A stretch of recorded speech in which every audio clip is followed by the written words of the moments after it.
Hey everyone, it's Bethany Bryan, and thanks for tuning in to our first episode of My Story Continues, the show. Here on this show, we're going to interview some real people talking about their real stories involving real faith. I'm so excited for you to listen in and hear all of these amazing stories along with me. So thank you for tuning in to My Story Continues, the show.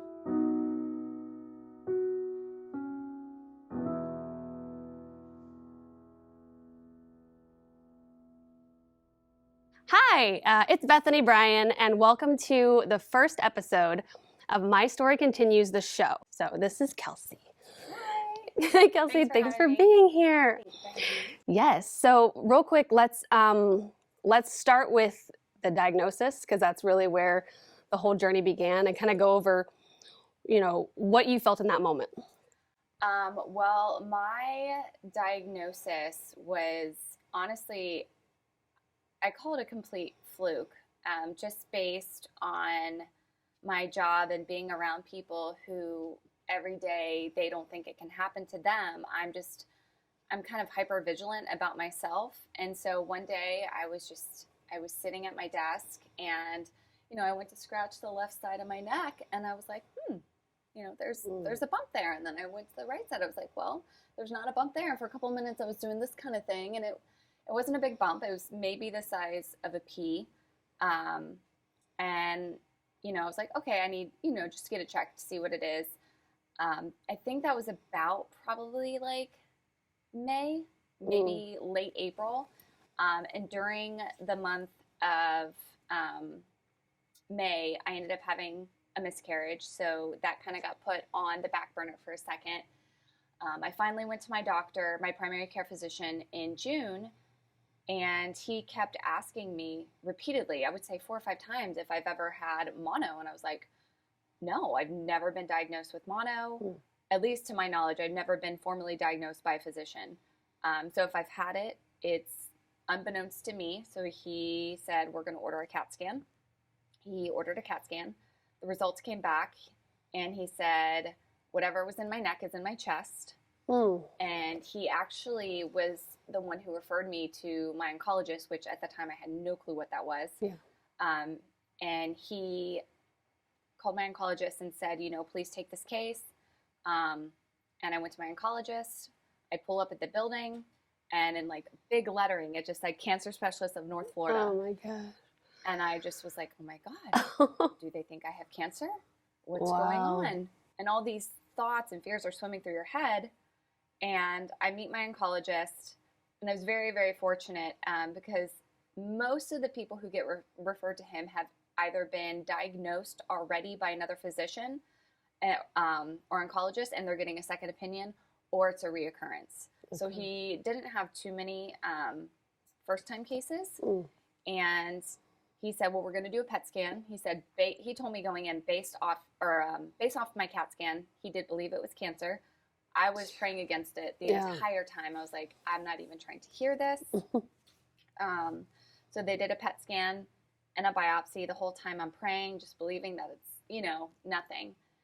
And I get back in his office, and bless his heart, he had zero bedside manner. He just walks in. He's like, yeah, it's cancer. Oh my gosh. And the floor just fell out from beneath me. And I started bawling my eyes out because I'm like, like you said, I'm healthy. I work out. I eat well. I've never done a drug. I don't smoke. By medical standards, I should be the picture of health. And so, I had no idea what lymphoma was at the time. And it's a cancer of the blood. And he diagnosed me stage 2A. And so I was very fortunate that, yes, I had cancer, but I had found it very early. Stage 2 just simply means it's in 2 sites of your body. So I had it right here, and then I had it in my chest. And then A means I was completely non-symptomatic. So common symptoms with lymphoma are unexplainable weight loss, night sweats, and I had none of that. Wow. I just had a bump in my neck, and that was it. And thank God you found that. Yeah, thank God I found that. Yeah. And thank God I went to the doctor about it. Yes. So, I was formally diagnosed on June 27th, 2018. And they took me I call it a tour, but of where I would be getting my chemotherapy administered. And I walk in, and there's just one woman there, and she's passed out in the chair. She was having a bad reaction to her chemo. That's a great way to introduce yourself to it. That was the first time I had a full-fledged panic attack. Yeah. My throat started closing up. I started hyperventilating, crying. The nurses had to come sit me down in a chair, calm me down. And it was just not how you want to walk into the place where you're going to essentially be poisoned. Right. That's what chemo is. It kills all fast replicating cells. It doesn't distinguish between the good cells. It doesn't distinguish between the bad cells. So, like white blood cells, kills them. Those are your immunities. Those are the things that keep you healthy. Because you had to be really careful about getting sick. Yeah. And all that. And, I didn't have too many, I say downsides, but negatives with my chemo treatment. But one of them was my body didn't replenish my white blood cells like it should. So after 2 weeks, before I got my chemo, every 2 weeks, and after my first chemotherapy, leading into my second 2 weeks, they take my blood, and they told me, you're not getting chemo today. Your white blood cells are too low. Wow. So if I'm remembering correctly, I think the normal range is somewhere between like 8.0 and 15. Mine were 0.2 or 3. Wow. So I had 0 immune system. Which means you could have just picked up any sickness like that. Yeah. And now this was pre-COVID? This was pre-COVID. Oh, thank God. Okay. God.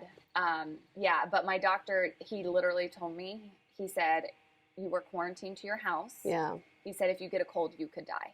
Wow. And those are scary because... Yeah, those are everywhere. Yeah, colds suck. But you're like, you never think you're going to die because of a cold. Well, you need to take some cold syrup and you're fine. Instead of having 2 weeks between my first and second chemo, I actually had 4. And then every time after chemotherapy, they would give me a shot called Neulasta. And honestly, that shot was worse than the chemo. It was terrible. Was that just to help boost your immune system? Yeah, so essentially what it does is it forces your body to make white blood cells at a more expedited rate. Okay. And the best way I can describe the feeling is imagine not working out for a year and going to the gym and working out every single part of your body as hard as you could for like an hour straight. Just drained. Yeah. You were drained. I felt like I got hit by a truck the next day. Every single time I took it, my body was in so much pain because of this shot or this drug they were giving me to help my body replenish my white blood cells. And how often did you have to have that, you said? After every chemo. Wow. Every chemo, yep. So after the first one, they realized my body just wasn't replenishing my white blood cells quick enough. And that was kind of to give it a boost, you know. So thankfully, glass half full, there was something there in place to help me. Everyone's chemo regimen is different. I tell people, yes, I had cancer, and cancer is awful. However, I was very fortunate. I found it very early. And with that said, the type of cancer that I did have, it responds very well to the chemo regimen that I was on. My chemo regimen was called ABVD, and I was in chemotherapy 8 hours every single time, hooked up to an IV. Gosh. I had a port put in because they said if I did it intravenously or whatever. Your veins couldn't handle it? Yeah, my veins couldn't handle it. They would blow. Yeah. So I had a portacath put in, a port put in, and I would just receive chemo. So 8 hours every single treatment. I would bring my laptop charger, my phone charger. Some blankets. Cold. Yeah, I'm always cold. You know me. Some big fluffy socks, blankets. My family would go out and pick me up food. And if I even wanted to go to the bathroom, it was like a chore because I had to drag this IV stand everywhere I went. Yeah.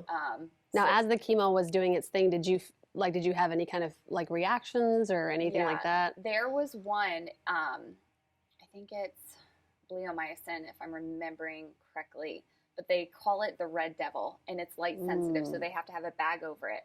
And the first time I received chemo, I asked to see it, and they showed me. It looked like they were just shooting fruit punch into my body. That's how red it was. And it makes you sick. It makes you feel nauseous. I was very grateful that the first day or two after chemo, I was very drained physically. But after that, the next 11 to 12 days leading up to my next chemo, I was good. Wow. For the most part, my body handled it. I haven't had too many residual side effects from it. I have a couple bleomycin stripes that are pretty common. They're not super noticeable, but it's just like a pigmentation of the skin. I have one on my ankle. I have one on my thigh. But if you Google it, it's so much worse. Like I truly have to point them out to people and be like, yes, this is a residual side effect of the chemotherapy. So I know during the chemo, I don't remember exactly when it was, but I remember when you started losing your hair. And just kind of walking through that with you, I remember, we would throw on some wigs and stuff like that just for fun. Because during the same time as Kelsey was going through this, I was going through the worst part of my story with being super sick. And I just hated seeing, my best friend go through something that, even though, yes, sickness was there, but like I couldn't relate in a way that, I wanted to. I wanted to just, not that I wanted you to have CF, but like, I wanted to be able to say I understand what you're going through. And really, I think it was your story that helped me understand that I'm never going to say that again. Like, I am so strong on not saying I understand what somebody's going through. Because even if we both were walking through the same illness, we walk through it differently. And so, I had dealt with some body image issues as far as losing weight at the same exact time. But go ahead and kind of like explain, as a woman, what you dealt with losing your hair. I never thought I would react or have the emotional reaction as much as I did to losing my hair. And like I said, it sounds so selfish. It sounds vain. But it really is a part of your identity almost. And I tell people, like, I did have a wig. I wore it like one time maybe. Yeah. And I just felt like, for me, I was trying to mask the obvious because everybody in my life knew that I was diagnosed with cancer. Right. Everybody knew that I had shaved my head because when my hair did start falling out, it was getting stuck in my clothes. It was itchy. And, making the choice to shave my head, it was kind of my last bit of control. Yeah. You know me, I'm basically a neurotic control freak. It was my last bit of control. Like, no, I'm not going to let this illness take my hair. I'm going to take my hair. Yeah. Like, you don't get to. So I shaved my head, and I rocked the G.I. Jane look for a few weeks before. You did rock it. I was glad you didn't have like a funky shaped head. I was too. Like, you had a perfectly. I was so scared. I was like, God, I know this is like a dumb prayer, but please don't let me have a weird. Because you've never seen your hair, your head without hair, so you're just like, Lord, please. I know, and but it did look good. Like I said, I had a wig. I just felt like I was trying to mask the obvious, and my logic was, if someone wants to judge me for being bald and having cancer, that says more about you as a person than it does about me being bald. Yeah. So literally, I didn't wear a scarf, didn't wear a wig. I just rocked the bald look, the naked little rat look for 6+ months until my chemo was over, and it started growing back. And how quick did it grow back too? It was kind of quick. I'm sure you remember. I tried everything under the sun. Yeah. I watched hours of YouTube videos. Every vitamin you could buy. The egg whites. I bought it. Every shampoo, I did it. And, maybe it did help, but it felt like it was growing at the most glacial pace known to man. It felt like it took forever. I'm sure for other people, it didn't, but like, it's something that you were so focused on for so long. And you're like, okay, chemo's done. My hair can start growing back. And that's, that was one of the questions I asked my doctor. I was like, is my hair going to come back? Yeah. Because I know people who have gone through chemo, different cancers, and had chemo, and their hair never came back. Oh my gosh, yeah. And I'm like, I can't even imagine. But I am thankful that, oddly enough, like, I lost all my hair all over my body except for my eyebrows and my eyelashes. Oh my gosh. Those hung on, thank God. So I was very grateful that my eyebrows and my eyelashes. Because you would have had to draw them on, and and it never. Looks I don't know if you're coordinated enough. I'm like shaky. I didn't have that constant surprise look. No, we're glad that you viral kept the image that's going on. Yeah, just gonna be good. So I'm really grateful, that my eyebrows hung on. I'm really grateful that my eyelashes hung on. Yeah. It definitely adds another layer of insecurity. Yeah, you had to get past all of that as a woman. And you try not to focus on it, but it's still like a thought in the back of your head. Like you're still Right. bald, Mm-hmm. you know? Mm-hmm. And you don't feel attractive, Yeah. you know? And did you have a lot of people like kind of like looking at you or asking you questions, or did they kind of like respect the fact of like, maybe I shouldn't ask? Some people just don't think things through, no, you know? I mean, I don't really remember, but I don't really go out that much. Yeah. So the people that I was around, they kind of already knew my story. Got you, yeah. But if people did ask questions, like I'm not the type of person where that would really overly bother me. Okay, yeah. That much. I'm sure I've had someone ask me a dumb question and I just looked at them like, really? Yeah. Giving them the second to like, do you want to phrase that or Yeah. take it back? You know? But I mean, that's just people. I think you're, you know, as far as like, as a person, I feel like you've always kind of, not kind of, but you have been very confident. You've been, you know, there's a strength about you. I don't feel that way. I know you don't, but there's a strength about you.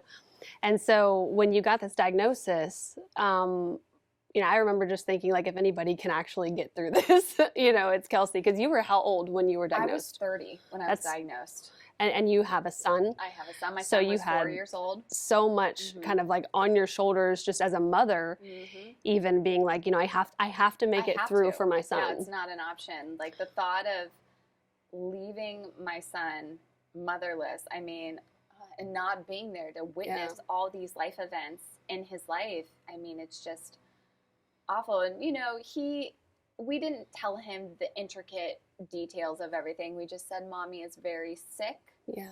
Mommy is going to the doctor, and the doctor's going to help make her better, and Jesus is going to help make her better.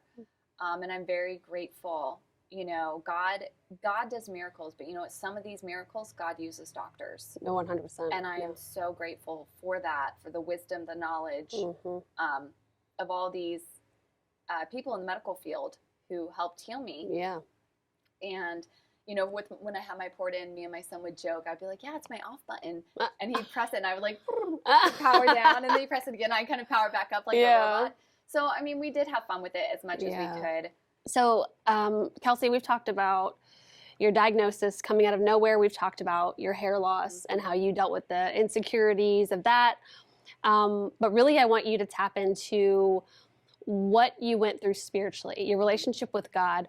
Was that altered? Was that, you know, was it hindered or was it strengthened through this time? I feel like a lot of our watchers that are dealing with any kind of illness, that's something that we all go through. We all go through this questioning of like, why me? Why did this have to happen? Especially when you've been doing everything you can to prevent illness and you've not been abusing your body in any kind of way, or you're born with something, you know, it's just like, why me? So how did that affect your faith? Yeah, I definitely am the type of person to want to know. That's one of the reasons why I was so hypervigilant on going to the doctor, because you know me, I have a plan, I have a backup plan, and then I have a backup plan for my backup plan. Yeah. Like She does. Not knowing for me is terrifying. Yeah. So I'm one of those people that I like collecting as much information as I can to make the most informed decision I can. So when I first got diagnosed, all those questions, I'm like, why, how, was it something I could have prevented? One of the questions I asked my oncologist was, you know, being in forensics, I work around a lot of carcinogenic chemicals. And I was like, could this have led to my cancer diagnosis? And he said, no. He said, I don't believe it. He's like, based on everything we know about lymphoma, I don't believe. And he asked me if I wore PPE. I said, yes, I take preventative measures. I wear, you know, protective equipment when I'm handling the chemicals. And then I asked him about the mono thing. And I was like, what is this mono thing? And because he asked me too. And he said, I'm not saying that mono causes Hodgkin's. He's like, but we do see a lot of Hodgkin's lymphoma patients who have also been previously diagnosed with mono. So it was a link, kind of, so trying to find a link. We're not sure what the link is there, but there does seem to be something. Right. But we're not sure. So basically, essentially, no one knows how you get this. Wow. So that's kind of difficult because, you know, as a planner, as a preparer, I want to take the preventative measures to ensure I don't get it. But once I got it, I was just in overdrive. And I will 100% say that in that specific time in my life, my faith was strengthened, honestly. I just poured into my church and my church family. I relied so heavily on God because death was not an option. Like, I was going to fight. I was going to do everything I could. I was trusting in healing. I was believing in it. And I think through just faith and me being hypervigilant and getting to the doctor early, you know, all those things worked together. And I was very grateful that my faith was continually renewed. And during that time, I had a lot of people pour into me, check on me, ask me how I was doing, and everything like that. So I was very grateful, because in the times where I did feel depleted, or maybe spiritually I was kind of running low that day, those would be the days that someone would call me or text me and give me an encouraging word. And it really, really did help when you feel like you're in the red, you feel like you're in the negative, and you have nothing left to give. Like, fighting for your life is so emotionally, psychologically, and physically exhausting. And some days you're just like, I can't, I'm tired, my body's tired, like, I have nothing left to give. So I was very thankful at that time that I had a group of friends who really poured into me, you being one of them, who just poured into me with zero expectation of return. You know, just knowing that I was at a point in my life where I needed you to pour into me, and I couldn't necessarily give you that back, and you were okay with it. And those type of things really strengthened my faith, and it really brought me closer during that difficult, arduous time of my walk. I was really fortunate that like I said, I had a very good group of people pour into me, and on those days where I was depleted, they kind of helped me refocused my gaze, you know, reminding me that God is still with me, even on times where, you know, because there are times I couldn't hear him. I felt like I was talking, and it was just like, where are you? Like, I'm talking to you, and I feel like I'm not hearing anything back. You know, and it was having to remind myself, like, I know you're there. Sometimes you just need to talk and get it out. You know, I have people. He's a good listening buddy. And that's the thing. You know, I have people, when they come to me with problems, I'll be like, do you want me to offer you advice, or do you want me to listen? Because, you know, I feel like God does that. He's like, okay, do you want me to just listen?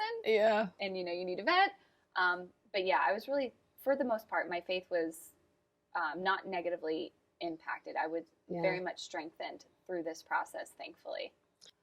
Obviously, when we go through any kind of life-altering trials, we're not only affected spiritually, but we're affected emotionally and mentally, and physically. You know, we talked about your physical appearance is changing, and just physically your body was drained some days, and you had to rest and recoup. And, you know, and I think that's hard too, when you're our age and you're young and you're used to going, and when your body says, nope, I can't anymore. You know, and for people who are busy like we are, it's very difficult. You know, you almost feel like you're trapped inside of this body, and that's one of the hardest things that I had to deal with, and I know you had to deal with that also. But so we talked about spiritually. Let's talk about the mental and emotional trial that you had to just get past, because it does do things. You know, it does do things to you mentally. You know, you talked about just like trying to figure out where this came from, and there's just no real answer. You know, so really, what did you battle mentally and emotionally during the season? Probably the biggest, I guess, smack in the face essentially would be, there are those days where you want to go, and physically you can't go. You hit a brick wall. And that is so not my temperament to just stop, but I really had to be like, okay, I'm resting now because my body needs healing. Mentally, I might want to go, but physically my body cannot go anymore. I cannot push. And if I do, it will be 100% detrimental to my physical as well as my psychological well-being, because this could negatively impact, you know, the next few days if I do go. So I really had to make a point to rest, to not clean. Oh my gosh, that was hard, huh? Not clean. Especially being at home all day. I mean, that's what you do, kind of. At the time, my son was old enough; he was in childcare. So he wasn't at home at the time. It was just me at home, and I'm like, okay, I'm bored. What am I gonna do? I'm gonna clean. But it really does take a toll. And the not knowing, that's another thing. Because I like knowing. Yeah. I like having the information.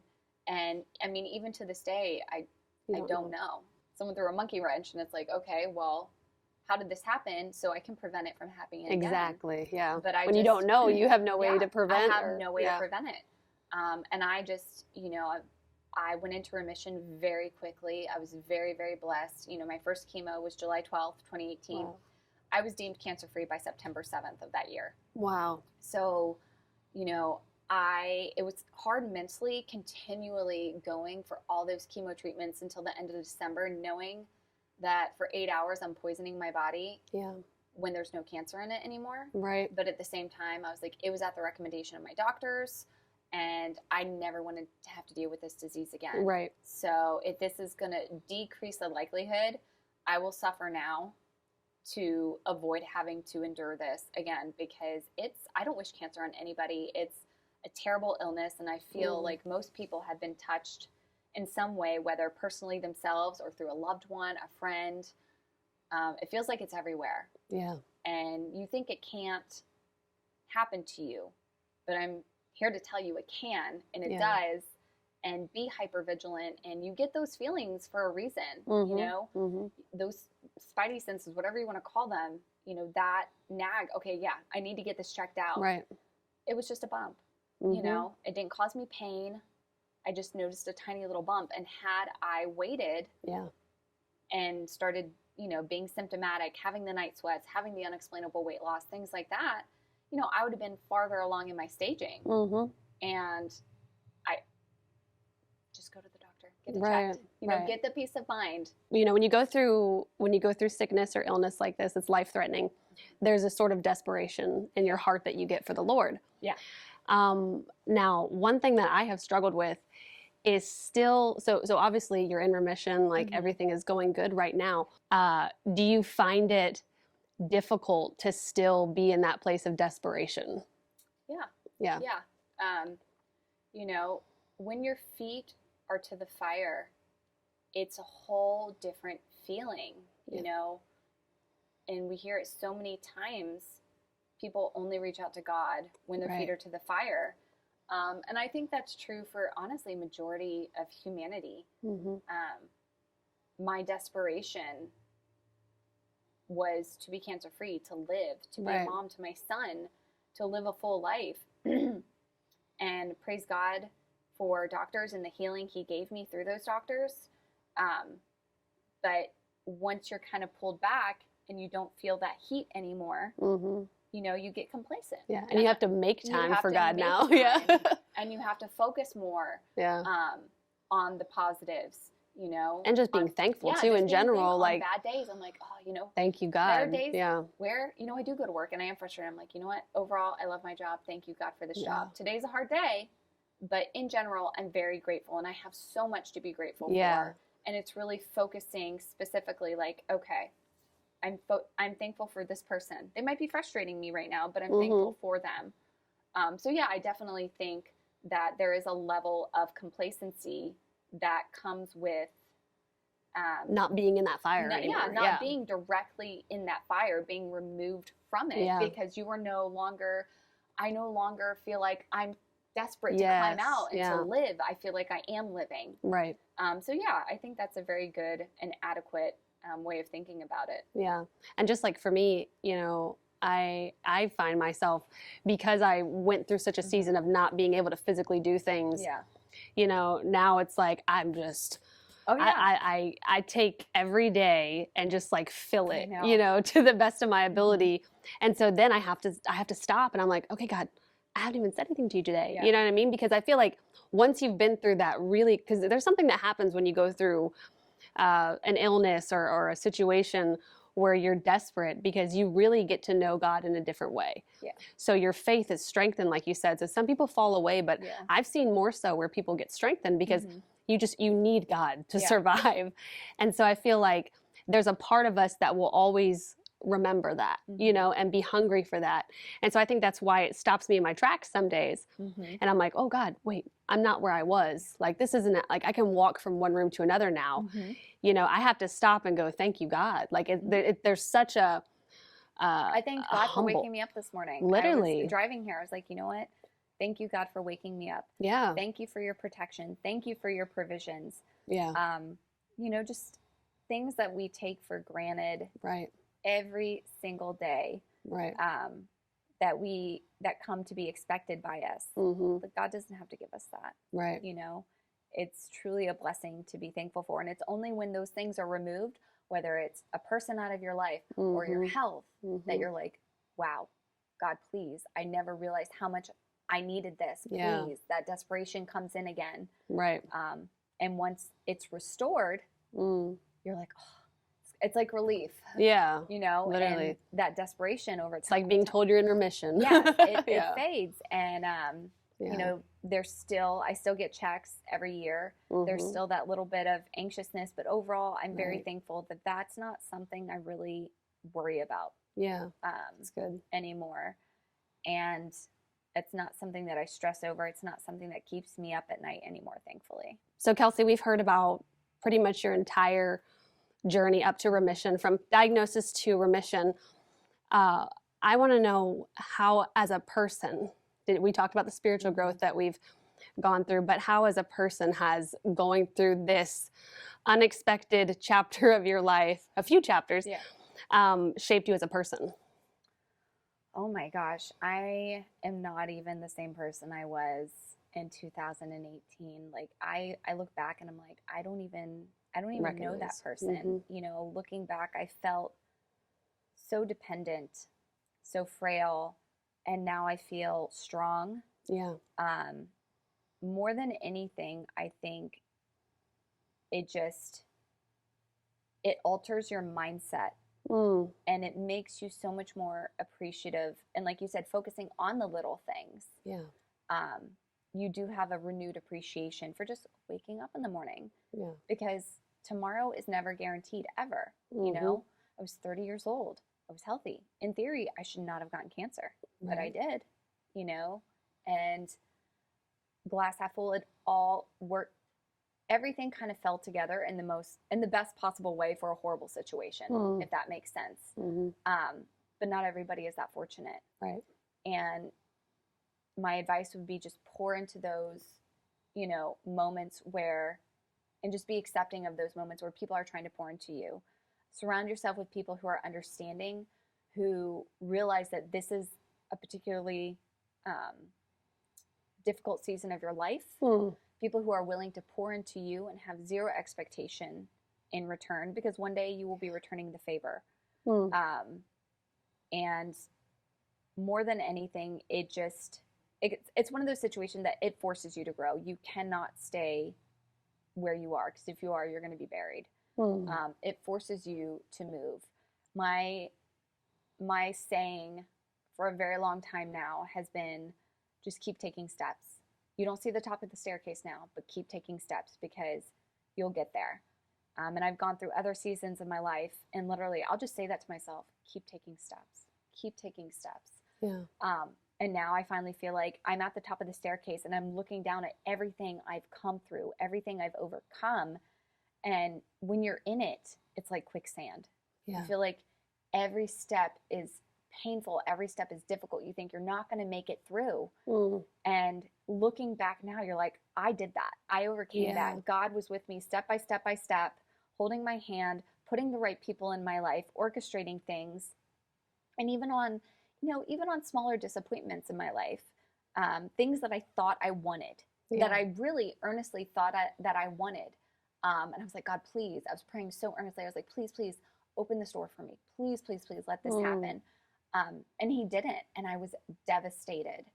But it's because my nose was like this to the picture. I just saw, my nose was to my little figurine, and I couldn't see the whole picture. And God, you know, slowly pulled me back, and I saw why I didn't get that job, why I didn't get that house, why this didn't happen, why that didn't happen. And now, hindsight, I'm like, oh my goodness, thank you, Lord, for that missed opportunity, because had I gotten that opportunity, I couldn't have done this, this, and this. You know, thank you, Lord, that this didn't happen. And now it's to the point in my life where I've grown so much where when something doesn't happen, yes, it's disappointing, but I'm trusting that there's something better on the other end. Right. Because it's happened so much now. It's happened repeatedly in my life where something didn't go my way that I thought I wanted, but God knew better. Right. And you've learned to trust God. yes, Trust the essentially I'm process. like, okay, this sucks. I'm feeling this right now, but my face is to the painting. Yeah. Right now I can just see my little picture of myself, Yeah. you know, and slowly I back up and I see the full picture and I see why this didn't happen and why it had to happen the way it did. And God gave me so much more than I even thought to ask for Wow. myself. Yeah. You know, I thought I wanted this. God's like, no. Like, Yeah. I got something better. I have something better. And Yeah. like I said, it's happened multiple times. Yeah. And now I'm just to the point like, okay, yeah, this sucks. I might not understand it, but it sucks. But I'm going to trust that there's something better. Yeah. And I also think when you age, things fall away as you age and you become more confident in yourself. You find yourself who you are. And now I only care to have people in my life who want to be there, who are going to make the effort to be in my life, and add to my life. Right. And those friendships that maybe didn't work out, you know, I wish them the best, but things happen for a reason, I believe. Yeah. Characters come and go. Yes. And I'm very thankful that, everyone who's been in my life, they played a season in it. Yes. But each person has led me to where I am today and to be the person I am today, whether in a good way or a positive way. And I'm thankful for all the bad things. I'm thankful for all the good things because I've learned so much, and you can't get a flower without a little rain. Right. So I'm grateful for it all. It's not fun to go through. Yeah. It sucks. The process can suck, yeah. You know, embrace the suck. Keep taking steps. Embrace the suck. Embrace the suck. That needs to be a shirt. Yes, embrace the suck.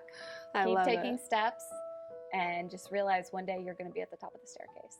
Amazing. Well, everything you say just exudes growth. And thank you so much for being here. Thank you for sharing your story. Real people, real stories, real faith. This is My Story Continues, the show. Thanks so much for watching this show, and we'll see you next time. And remember, your story continues.